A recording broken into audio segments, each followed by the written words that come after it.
Järvel MyFitness, siis mul on trenn tehtud. Trenni ma hakkasin tegema tegelikult 3 kuud tagasi. Kergelt hakkasin tegema siis, kui meil jälle juba lubati jõusaalis käia kevadel. Ja nüüd on nagu see rõõm, et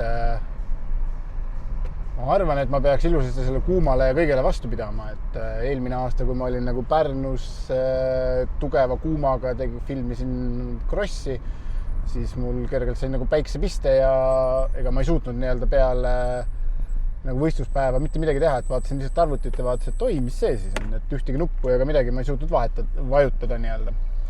Aga nüüd, kuna ma olen trenni teinud ja see on aidanud nii palju kaasa, et selle kuumaga ma jaksan teha tööd ja peaks ka nii-öelda tegelikult ka Tokyos vastu pidama.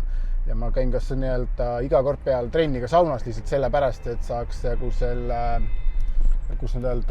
kuumuse tunnetuse jälle tagasi, et see saun aitab päris palju kaasa. Ja nüüd ei ole muud midagi, kui lähen teen oma viimase COVID-i testi ära ja eelmise tegin 2 päeva tagasi. See oli negatiivne. Nüüd ma loodan, et samamoodi läheb. Et ideeliselt peaks kõik ilusasti sujuma ja kõik peaks nagu toimima, et siis saab homme lennukisse minna. Käisin testimas ka ära.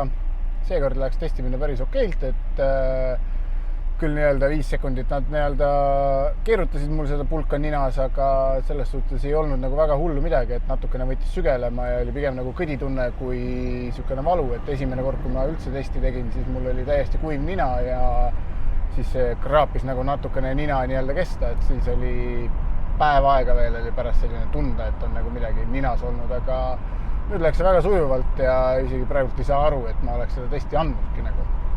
Ja nüüd siis on nagu poodi minek, et ostan omale kaasa hügieenitarbeid, ühte pistikut vaatan veel spetsiaalselt sellist, kas ma saan, kas on üldse poes olemas, et ma olen näinud, et neid on, aga otsin ka selle üles.